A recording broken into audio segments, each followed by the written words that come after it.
Well, they should have been thanking you. They should have. All right. Well, I'm into this Lagavulin. Yeah. Cheers, everybody. Cheers. Welcome to Bourbon and Booze. I have a very special guest here, Randall Sullivan from BRTC, Bourbon Real Talk, and Someone Say Whiskey. Someone Say Whiskey, yeah. Which are to me, two of the biggest and probably greatest whiskey organizations. Don't make me cry. I've been a member of a lot of them, and I have slowly decreased down to the two because this is a great community. So hopefully you enjoy this episode, but make sure you check out this little paid advertisement for a second from our partner. Hey, Cody. How are you today? So we're getting ready to work our cocktails for Friday. And some ingredients we tend to use a lot. And vodka's one of them, right? Yeah. So when I make cocktails, I really like a good vodka. And we've used some different brands and everything. But we discovered Rain Cane just recently. And I poured you some. And Rain Cane is probably one of the best vodkas we've had. Yeah, it's been up there because you can... No. And you're not going to get any burn up your nose. Yeah. And it's not low proof or anything. It's 40% alcohol. Yeah. It's an 80 proof common vodka from Alaska. Actually, it's not from Alaska. It's from California. But they use Alaskan glacier water. It is... So there's caveman pee in this? Okay. Mammoth. I really get the giant sloth and mammoth in this. Nobody's gonna buy it now. Why wouldn't you? I think that this is what vodka should be. It is non-aroma, so it's not gonna odorless, colorless, odorless, colorless. It actually tastes really good to me. It's got a it's a slight sweetness to it. Very slight. But it's not overwhelming, and I think this is what most bartenders look for in creating common cocktails. Now, if you're going to do a cocktail that requires a specific flavor profile that vodka is going to intense or put into, like a flavored vodka, then that's different.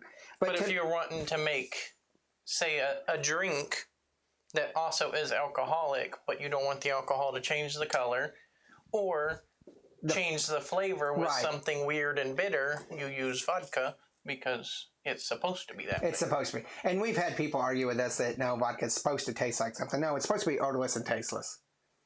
Well, yeah. And nothing's ever tasteless. Right. But... So, we like Rain Cane. And you can get this in the store for about $34 a bottle, depending on your store. You can also get it online through Rain Cane for $34.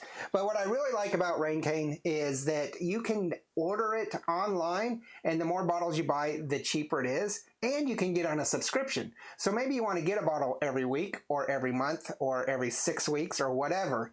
And the more you put on your order, the less each cost.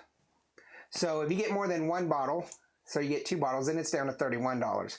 And they ship just about everywhere. Now, obviously, there's local laws that they have no control of. But if you are able to get if you're able to get alcohol shipped to your house, which is most states, even here in Texas, then you can order this online. And if you do, there'll be a link below, and that helps us out because we have partnered with them, and we will continue to use Rain Cane in a lot of our cocktails that require vodka that don't need a specific style of flavor to it. But it's a great vodka. I think it's probably my favorite right now. There's always changes, but now there's flavored ones I like too, but this is my favorite plain vodka, and we'll continue to use it. So check it out and let us know what you think, but make sure you hit that link for your ability to get a discount through us on Rain Cane. All right. Have a great day, and we're going to start making cocktails. Cheers. Cheers. Oh. I've had a lot of whiskey today, so I have to think about it. Yeah. No, we've been drinking. We've been drinking. All right, guys. So we're back with Randy from Bourbon Real Talk, which I actually got involved with you through Someone Say Whiskey and through a mutual friend of ours who's sitting right there. Yeah. So off camera. Yeah, off camera. So what I'd like for you to do is go ahead and tell us how you really got into whiskey to begin with, and then also how you started with this whole Bourbon Real Talk. So I have this obsessive genetic thing that if I get involved in something, I can't do it 20%. Right. I have to go all the way. And I didn't drink when I was growing up. My father went to prison. He was a meth manufacturer. And, as a teenage boy, losing my dad to drugs, I kind of swore off everything. I swore off tobacco and alcohol and everything. I just didn't want any part of it. And it wasn't until I was in my late 20s before I started to realize, that might have been overcorrection. Maybe, we can drink and everything's going to be okay. And my wife took me to a restaurant. It's now closed down and reopened under a different name. It was called Refane's, and it's a Brazilian steakhouse. Okay. And I am sitting there, and I decided I'm going to order a wine, but I don't know anything about wine. And so I figure I'm at a Brazilian steakhouse. I should order a Brazilian wine, so I'm going through their wine list. And when the pitcher is getting calls from the catcher, and he's like, no, not that one. It was like that, right? I'm like, what about this one? And the waiter was like, no, you don't want that one. And I felt so inept that I'd ask her, hey, get me a book. So she bought me a book called The Wine Bible, and I kind of read it. I became obsessed with wine collecting. I collected, many bottles of rare and valuable wine. And I had this really interesting experience. I went to a buddy's house, and he had about 6 different bottles of bourbon out, and a Jack Daniels, which is legally bourbon, but not labeled as bourbon. Right. And I tasted them all side by side, and I realized, oh, this is a pretty similar tasting experience to wine, in that you can break down the different flavor components from the different manufacturers, and which that was the exciting thing for me about wine, was the ability to learn and experience. But wine's not super shareable. No. Because if you spend years sourcing a bottle that's worth tons and tons of money, and then you open it, you got to drink the whole thing in the next couple hours, or it's not going to be the same, right? Yes. And this was before Corvin and all that stuff, where you could take a little bit out of a bottle. None of that existed at the time. And I think that experience caused me, because I'm very social, and I like to share things with people. I like to share experiences. And so my brain just flipped a switch and went over to whiskey. And then, I kind of have the collector gene. So if I find out there's something that's hard to find, and some people can get it and some people can't, I'm all about getting it. Right. Right. And then I don't even want to use it for myself. I want to use that to create experiences for other people. And so that was kind of my trajectory into whiskey, in terms of, my trajectory into, podcasting. It's going to get sad for a second, but we're going to turn it around, I promise. But in 2014, my younger brother committed suicide. He was a military veteran. He was honorably discharged because of his injuries that he sustained, but he was addicted to opioids. And after his death, I was trying to find some way to do something so that other people didn't feel the way that he felt. And I actually went to a bottle share, and I had gone with Rodney, who I started Someone Say Whiskey with, Rodney Smith, black dude. So me and Rodney are there. I'm white, Rodney's black. There's a Hispanic dude sitting to my right, and there's an Indian dude sitting at the other end of the table across from me. And somebody gave me a pour. I smelled it, I tasted it, I loved it. I was commenting. The Hispanic guy was like, hey, let me try it. So I handed him the glass, and he smelled it and tasted it, and he handed it to the Indian guy, and he smelled it and tasted it, and he handed it to Rodney, and Rodney smelled it and tasted it, and Rodney handed it back to me, and I finished drinking the glass, and I thought, we used to not be able to drink out of the same water fountains. Right. Right? There's something about this brown spirit that brings people together. And I just decided I want to use whatever that thing is, and I want to bring people together, and I want to create connection and community, and I want everyone to know that they've got a family that's there to support them whenever they're struggling with mental health or whatever. And we were off to the races. And I think that whiskey does bring people together. And the thing that I like most about BRTC, Bourbon Real Talk, and Some Say Whiskey, is that I've been a part of a lot of whiskey groups, and trolls are a big issue. Mm-hmm. And if you're a podcaster or a YouTuber, you know, you get those comments, and you're like, what the hell? You're like, what do I do with this? Yeah. And I think BRTC and Some Say Whiskey are really great because you're able to control those trolls. Sure. And they're there, but you have the moderation and everything there. So these are really, to me, the safest, in my sense, the safest communities I've found in the whiskey world. I appreciate that. It's been a long, hard fight. To be honest, whenever I first conceived of the idea of what I consider properly, I apologize to anybody who disagrees with my philosophy, but what I consider properly moderated group, lots of people thought I was crazy. Right. And, people said, look, it's a free online forum. You're not going to be able to get people to adopt these principles and all that stuff. But what I realized is that I started looking at the communities I was a part of, and about somewhere around 10% of the community generates about 90% of the content.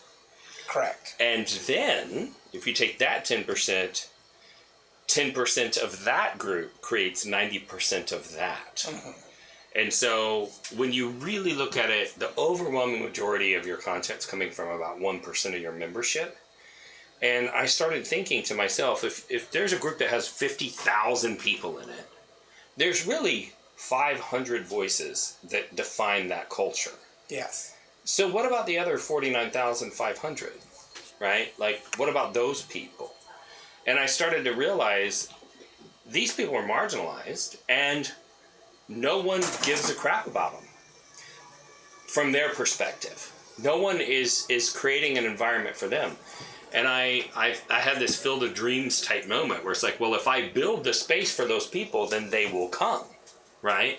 And they'll enjoy the environment so much that they will go out and invite their friends. And then I had a thought that was one step further, that was, and this part's a little conniving and evil, but it's for a good cause. And the truth is that if there is a group of people that you can 100% predict their behavior based on the stimulus that you give them, you can manipulate those people to your benefit. Yes. And I knew for sure how to trigger the trolls. And I thought, I'm going to make these trolls my biggest advertising source. I'm going to go out and I'm going to poke the troll in the eye. And they're going to go out and they're going to talk terribly about me and all of their platforms with all their following. But what they don't know is that only 1% of the people that are seeing that message actually agree with them. Mm-hmm. The other 49,500 people in that group were like, oh, I've been looking for a place like that. And I'm going to use their negative response to bring people into this community that are looking for that kind of connection. And here we are, we're a little over a year into this little social experiment. And I don't think that anybody could argue that it has not worked. No. It seems like you've hit a winning kind of a situation here. And I think part of that is because you also do a lot of kind of like philanthropy type, not necessarily philanthropy, but you do a lot of social things. Like recently we did, Some Say Whiskey did stuff for pets and everything. Mm-hmm. We did You're reaching out to the community. You're helping the community. So you're not just about the whiskey. That's true. And you're about helping everybody that's needing help. And, we're working on stuff for military and everything like that because of your son, or your brother, sorry. My brother, it's fine. I've never met your kids. I've been to your house several times, and they hide in the bedroom. They hide, yeah. They definitely hide. But it's more of a community and not just a platform for whiskey. Yeah, and that was one of the realizations as I got more involved in the enthusiast community, is that you'll meet some guy that if you go to lunch with them and you go, oh, let's just split the bill. Mm-hmm. They go, no, because we have the same number of pours, but your pour was an extra 50 cents, and so I don't want to split it because I'd be paying for part of your pour. And you're like, okay, you do the math, fine. And then you go over to that person's house and they're like, you want to pour my Pappy 23? And you're like, what is going on here? Yeah. Like, you are cheap in all areas of your life. And I think what I discovered was that there's something about spirits, and when you research the history of alcohol and, its role in human society, you start to realize that the original fermentation and later distillation techniques that were developed were more about preserving resources than it was about getting drunk. Oh, yes, definitely. Because, you have somebody who can grow a bunch of a grain, and the locals can't consume it all. They didn't have commercial refrigeration or processing. They couldn't ship it to another area. And rather than let it rot, let's ferment it and turn it into beer. And then sometimes the beer skunks and it goes bad, and it's like, well, how do we save this? And at some point, somebody figured out distillation. And so I think that whiskey is a communal resource, and somehow we all know that. Yes. Subconsciously, whether we're aware of it or not. And I think that's why people are so generous around whiskey. The other thing is, this isn't a cheap hobby. And absolutely not. Most of the people who get really involved in it, they have disposable resources. And I find that people that have an abundance begin to focus on, what can I do to leave a legacy? What can I do to make the world a better place? And so fundraising inside of whiskey communities is actually very lucrative. Mm-hmm. Someone Say Whiskey got involved with an organization that serves veterans out of it's called Divine Equine. It's in North Texas. We've raised $102,000 for this organization since we originally got started. We've done a bunch of fundraisers for them. But if you will present a cause that resonates with people, and the people are, in a category where they have disposable resources, and they are in that mood of being giving and sharing, you can do a lot of damage, and we have done that. Yeah, I think the whiskey community is probably perfectly placed to just really do a lot of good for the communities. Sure. So, you guys can definitely check out. I'm going to leave a link for Someone Say Whiskey and Bourbon Real Talk below. You guys can definitely check those out. Great communities. I love them. Been to your house many times, and hopefully you come to my house more often. Yeah. You've grown to love Scotch, right? Oh, yeah. So, have you seen my Scotch story? No, I've seen your Scotch collection. I'm like... I have like 7 bottles of Scotch. Yes. Okay, but there is a reason, and for all of you Scotch lovers out there, I want you to take this in the spirit that it was intended, which is mostly funny. Okay, so years ago, my best friend and I, our birthdays were close together. One of our mutual friends, and these are all high school buddies. Okay, so I'm 45 now, so this, we've known each other for a long time. And we had a group birthday party. And one of our buddies had just started dating this recent divorcee that was like 10 years older than us. And her husband was very wealthy, and she had all this money. So she shows up to the party, and she's like, I know you guys love bourbon, and so I got you guys this. And it is a screw top bottle of Canadian Club. Okay? Which... It's fine whiskey for what it is. I'm not saying that it's terrible. But there is no scenario where this woman walked into a liquor store and said, I'm going to the birthday party of a major whiskey collector and he loves bourbon. And they went, oh, you know what you need to get? Canadian Club. So I felt like it was kind of a snub. You know what I'm saying? Like she was trying to give the old F you. And so I have this whiskey, but I did grow up poor. And I don't waste. I eat all of the food on the table every time before I leave. And so I can't pour it out. And so I am legitimately like buzzed for the third night in a row just trying to get this whiskey out of my house because I just didn't want it there. And in my buzzed state, I sent a text message to my group of high school friends that were all at the party, including the guy that got the other bottle. And I said, I have figured out that I don't drink Canadian whiskey because it tastes like poverty. And it's not that it tastes like poverty, but in the moment, because I didn't want to drink it, but I felt like I had to, it was making me feel poor. And I was resentful towards the bottle. But I followed that up with, and I don't drink scotch because it tastes like treason.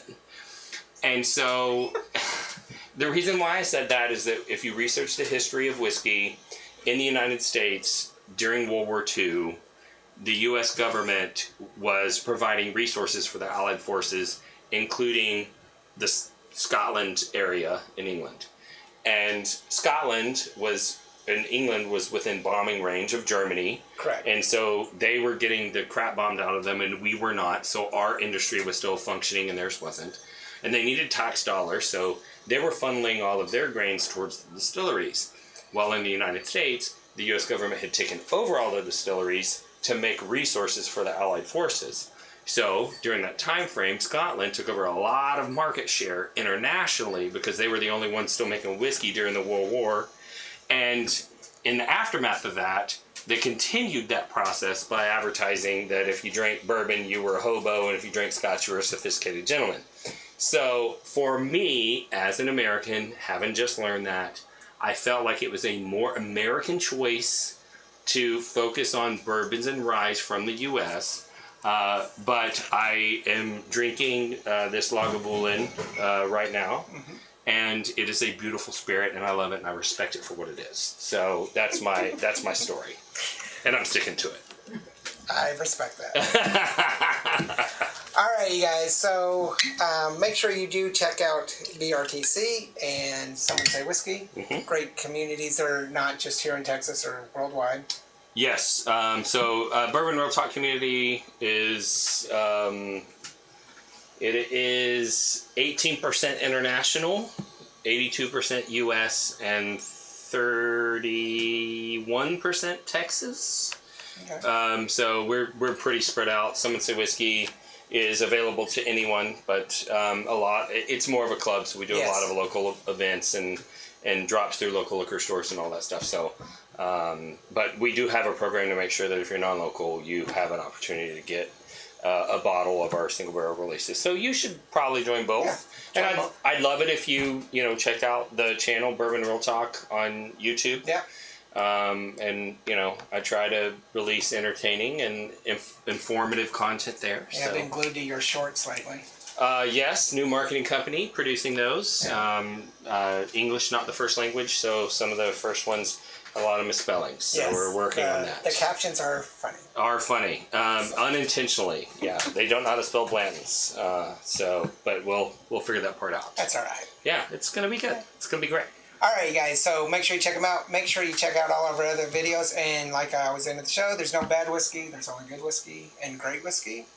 And I'm doing Aberfeldy 16, Lagavulin 11, this year's Lagavulin 11. So, cheers, guys. Cheers.